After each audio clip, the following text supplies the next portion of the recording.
You've moved to a new city, and even though you're surrounded by people, there's this quiet loneliness that makes you wonder if you'll ever find your people.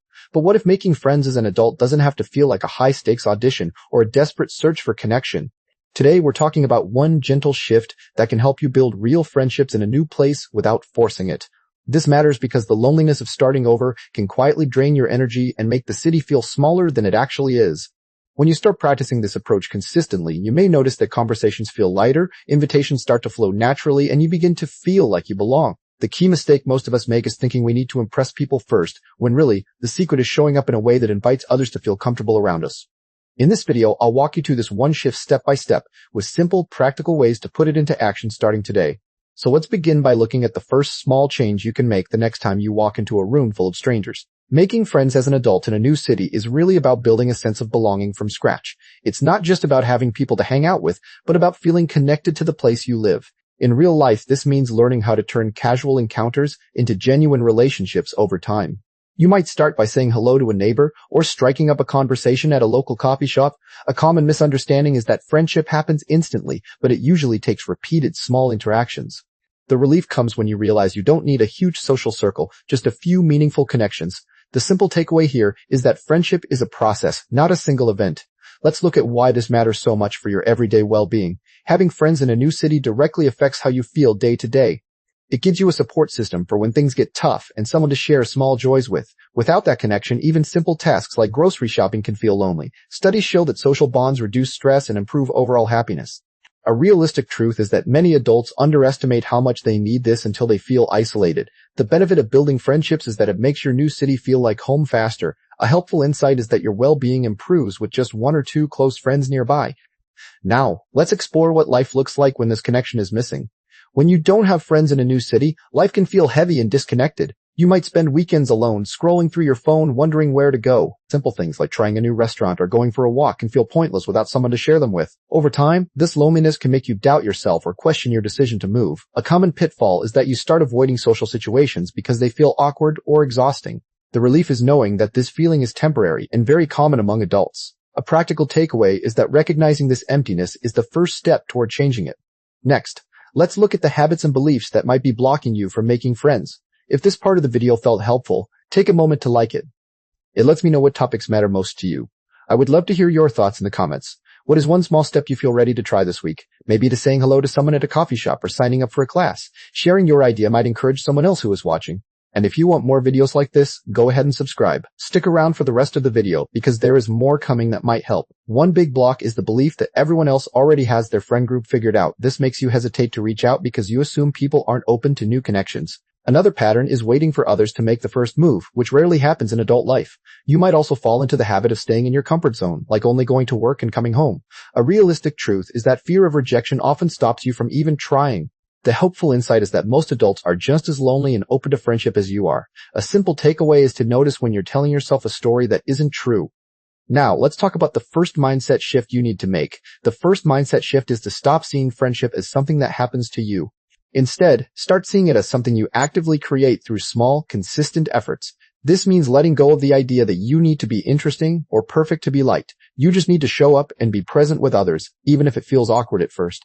A common misunderstanding is that you have to wait for a perfect moment or a perfect person. The benefit of this shift is that it takes the pressure off and makes friendship feel doable. A practical takeaway is to remind yourself that everyone is just trying to connect, including you. With this mindset in place, let's move to the first practical step you can take. The first practical step is to pick one low-pressure activity in your city and commit to going regularly. This could be a weekly book club, a fitness class, or a volunteer group that meets at the same time. The key is consistency, because repeated exposure is how familiarity and trust build naturally. You don't have to talk to anyone deeply at first, just show up and be present. A realistic truth is that you might feel awkward for the first few times, and that's completely normal.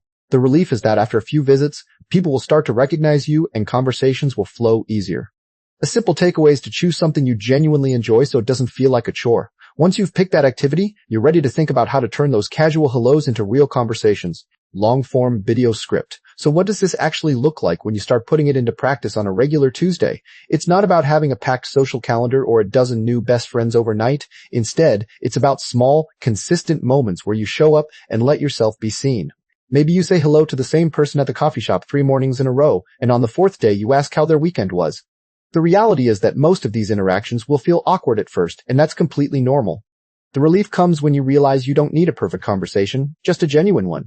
Your everyday life starts to include tiny connections that slowly build into something real. And once you see that pattern, it becomes easier to notice opportunities you used to overlook. One simple daily practice that can make a huge difference is what I call the one hello rule. Every day, you commit to one small, intentional greeting or comment with someone you don't know well. It could be a quick compliment to a coworker, a nod to a neighbor, or a question to the barista about their day. The key is that you don't pressure yourself to turn it into a full conversation, just a moment of warmth. Most people worry they'll seem weird or pushy, but in reality, others usually appreciate the friendliness. This habit rewires your brain to see strangers as potential connections instead of obstacles. After a week or two, you'll notice that these small hellos start feeling natural and even enjoyable. And that momentum makes the bigger steps, like inviting someone to hang out, feel far less intimidating. If you are looking for more gentle guidance on building connections, I have a suggestion. Head over to www.happylifetribe.com. There you will find practical ideas and encouragement for everyday life. It is a space for people who want to live with more intention and less pressure. You will find tips on starting conversations, joining groups, and feeling at home in a new place.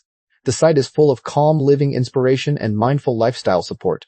It is not about being perfect, just about taking small, real steps. Come check it out when you have a quiet moment. A very common mistake people make is trying to force a deep friendship too quickly. They meet someone at a class or event, exchange numbers, and then immediately expect a close bond to form. When that doesn't happen, they feel rejected or assume they did something wrong.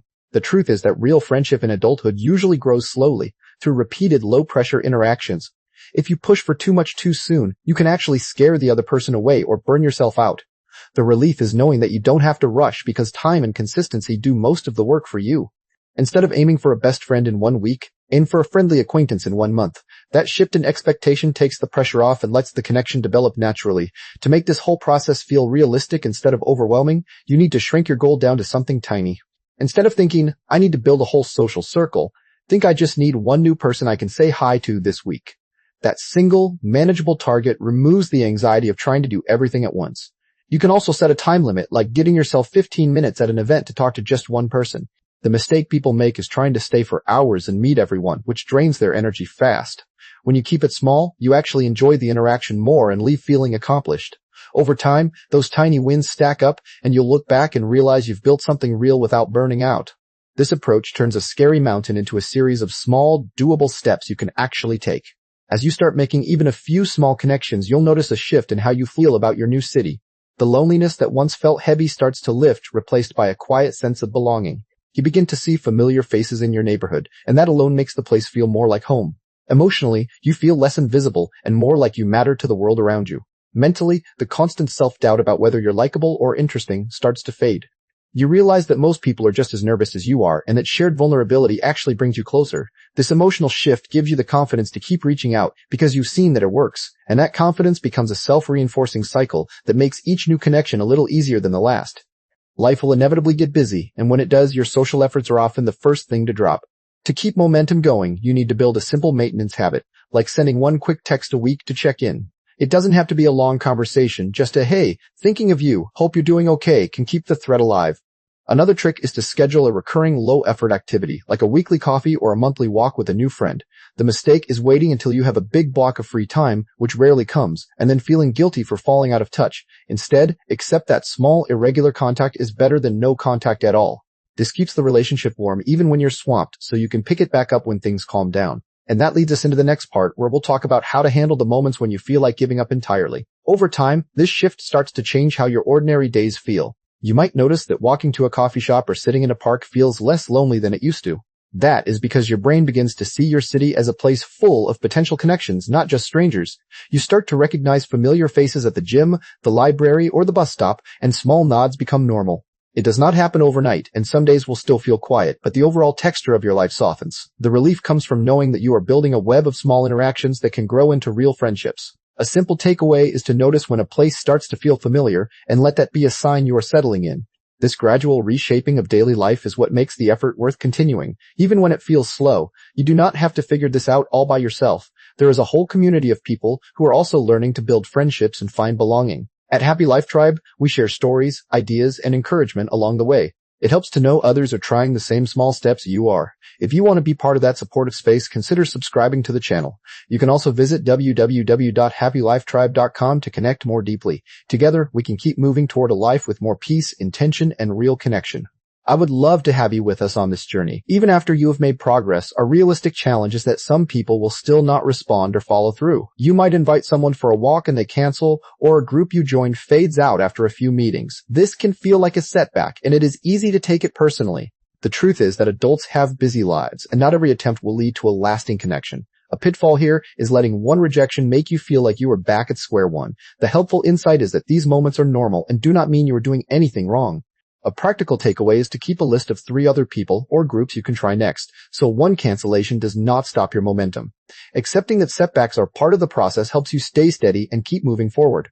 If you find yourself staying home again and avoiding people, the first step is to notice it without judgment. Slipping back into old patterns is not a failure. It is just a sign that you need to restart your practice. The simplest way to recover is to pick one very small action, like saying hello to a neighbor or sending a text to someone you met. Do not try to fix everything at once, because that pressure can make you retreat further. A realistic truth is that your old habits are comfortable, and your brain will naturally drift toward them when you are tired or stressed. The relief comes from knowing that you have already built the skills once, so you can rebuild them faster this time. A practical takeaway is to set a weekly reminder to do one low-effort social thing, even if it is just a 5-minute chat. Recovering is about being gentle with yourself and taking one small step back toward connection. This topic helps most for anyone who has moved to a new city and feels like they are starting from zero socially. It also helps people who have been in the same place for years but still feel disconnected from their community. If you are an introvert, this approach works because it does not demand big, draining social events. If you are shy, it helps because it focuses on small, low-pressure interactions that build confidence over time. A realistic truth is that this is not just for young people. It works for adults at any age who want deeper connections. The benefit is that this method respects your personality and energy level while still moving you forward. A simple takeaway is to ask yourself if you have felt lonely or isolated lately, and if so, this approach is designed for you. Knowing that this is built for real people with real limits makes it easier to trust the process. To begin today, start by identifying one place you already go or pass by regularly, like a coffee shop or a park. Commit to going there at the same time twice this week and simply observe the people around you. The next step is to make one small comment to someone, like about the weather or a dog walking by. After that, try to remember one detail about that person, like their name or what they said, and use it next time. A realistic challenge is that your mind will try to talk you out of it, so plan a simple phrase ahead of time. The benefit of this plan is that it does not require a big-time commitment or any special skills. A practical takeaway is to write down your one place and one phrase on a sticky note as a reminder. This action plan is just a starting point, and you can adjust it as you see what feels natural for you. Making friends as an adult in a new city is not about being the most outgoing person in the room. It is about showing up consistently and letting small moments build into something real over time. The change is worth practicing because it transforms a place that feels like a stopover into a place that feels like home. You will still have quiet evenings and awkward conversations, but those will be balanced by genuine laughs and shared experiences. A realistic truth is that this process takes months, not days, and that is completely okay. The reward is not just having friends, but feeling like you belong somewhere and that people are glad to see you. A simple takeaway is to keep going even when it feels slow, because every small step is moving you closer to connection. You are building something meaningful, and that is always worth the effort. As you step away from this video, I hope you feel a little more ready to try one small thing. Making friends in a new city takes time, and that is completely okay. You already have what it takes to start a real conversation or join a local group. If this video helped you, please give it a like and subscribe to Happy Life Tribe. For more encouragement and practical ideas, visit www.happylifetribe.com. There you will find support, calm living inspiration, and a mindful lifestyle community. Subscribe or follow along so we can keep walking this path together. Take it one small step at a time and be kind to yourself along the way.